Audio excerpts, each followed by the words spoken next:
वजह है global warming की। हमारे कारण ही अनसीजनेबल फ्रूट स्टोर किया जा रहा है, हमारे कारण ही लोग पैक फूड बनाने लगे हैं, उसकी फैक्ट्रियां लग गई है, उसकी पैकिंग, स्टोरेज। तो कुल मिला के अगर कोई सोच रहा है कि ग्लोबल वार्मिंग की वजह जो है वो फैक्ट्रीज है, नहीं। मेरा ये मानना है कि ग्लोबल वार्मिंग की सबसे बड़ी वजह हम खुद हैं। हम अगर अपने सिर्फ एक खान पान की ही अगर चीज़ें ठीक कर लें और जहाँ है लोकली अवेलेबल जो फूड या आपका जो खान पान है वो अगर करने लगे तो आप ग्लोबल वार्मिंग को बहुत कम कर पाएंगे।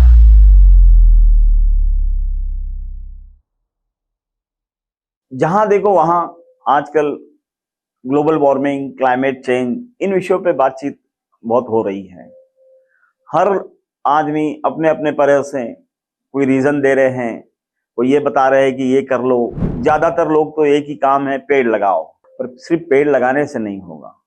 एक्चुअल में हमें ये समझना पड़ेगा कि ग्लोबल वार्मिंग क्यों हो रही है, क्यों हम नेचर को, निसर्ग को इतना नुकसान पहुंचा रहे हैं, जिससे कारण क्लाइमेट चेंज होने लगा है। हमारी जो भारतीय जो रूट्स थे या जो भारतीय जीने की जो पद्धति थी, कहीं ना कहीं उसी को अगर हम समझ ले या उसी तरफ हम लौटे तो मुझे लगता बड़ी आसानी से हो जाएगी। पहले की जो सभ्यता रहती थी वो नॉर्मली नदी के किनारे ही रहती थी, या नदी के किनारे ही जो कबीले या जो भी आदिवासी लोग या जो भी गांव बसते थे। आज भारत के अंदर भी अगर आप देखेंगे तो लगभग सारे शहर जो है वो नदी के आसपास ही रहे हैं।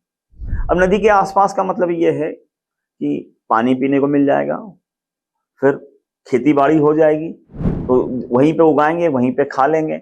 नदी के किनारे आसपास में जानवर भी रहेंगे, तो जानवरों को भी पानी मिल जाएगा, घास मिल जाएगी और वहीं पे जीवन यापन करते रहेंगे। तो इसी तरह की जीवन पद्धति थी। अब इसका मतलब ये हुआ कि जो फसल बनेगी वही फसल खाएंगे, वहीं की वहीं, मतलब कोई ट्रांसपोर्टेशन की जरूरत नहीं, कहीं दूर से लाने की जरूरत नहीं है, तो वहीं से हो जाएगा।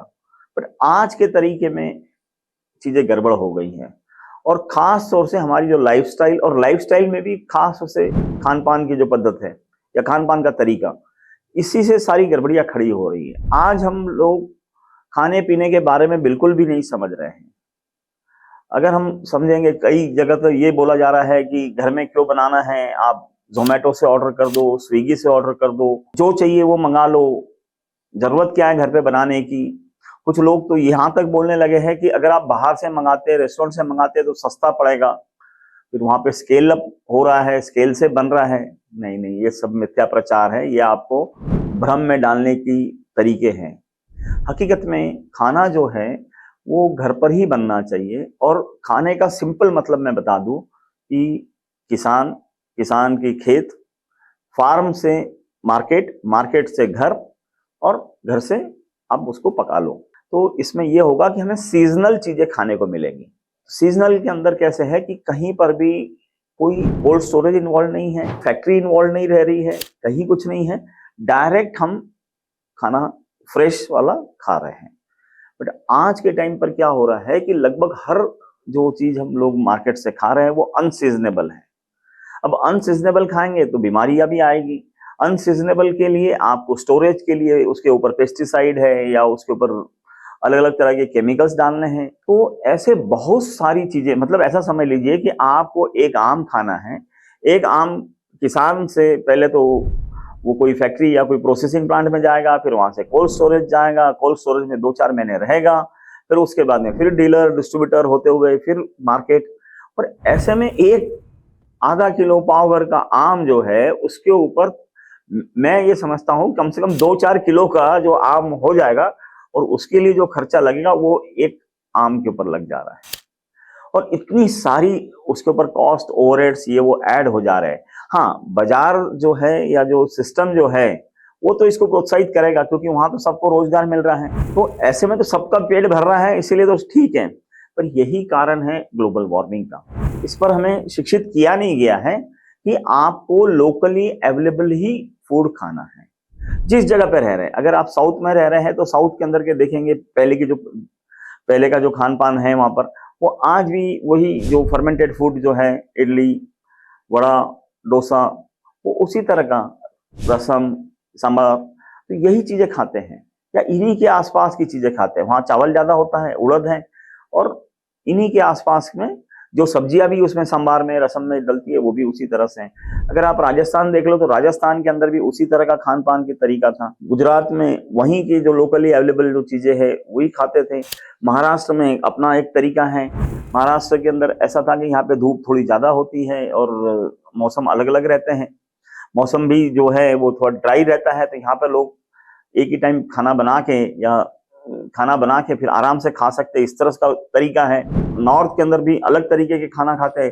इवन अब हॉट कंडीशंस में जाते हैं वहां पर वो गरम मसाला ज्यादा खाते हैं। कोलकाता की तरफ या बंगाल की तरफ चले जाए, उड़ीसा की तरफ चले जाए, तो सबका अपना अपना खाने का तरीका है।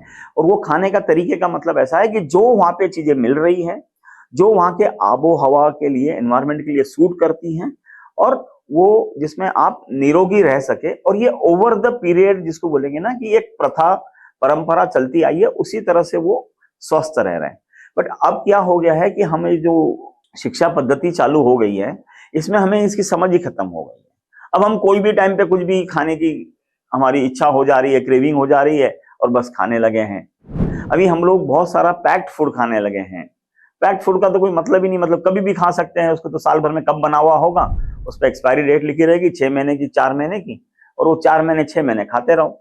अब उसकी न्यूट्रिएंट वैल्यू क्या है, उसके अंदर आपको क्या मिलने वाला है, और फिर वो खाने के लिए किस तरह की उसके ऊपर, जिसको बोलेंगे ना कि हम किस तरह की प्रोसेसिंग या कार्बन फुटप्रिंट्स उसके ऊपर ऐड हुए हैं।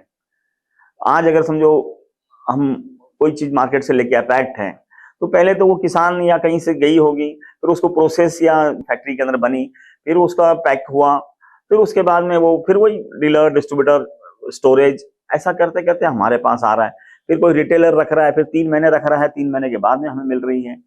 तो हमें ये समझ नहीं आ रहा है, ये पैक्ड फूड जो है ये सबसे ज्यादा डेंजरस है। पहले पैक्ड फूड का कोई तरीका ही नहीं था, सारा की सारा फ्रेश, किसान, मंडी और घर। ज्यादा से ज्यादा पैक्ड फूड का जो पहले जो तरीका था वो घर में ही कोई जो चीज बन जाती थी, जैसे दिवाली पर बन जा रही है या होली पे बन जा रही है, और फिर उसको अच्छे से पका दिया और फिर 10 दिन हफ्ता भर खा सकते हैं, इस तरह से स्टोरेज करने के लिए।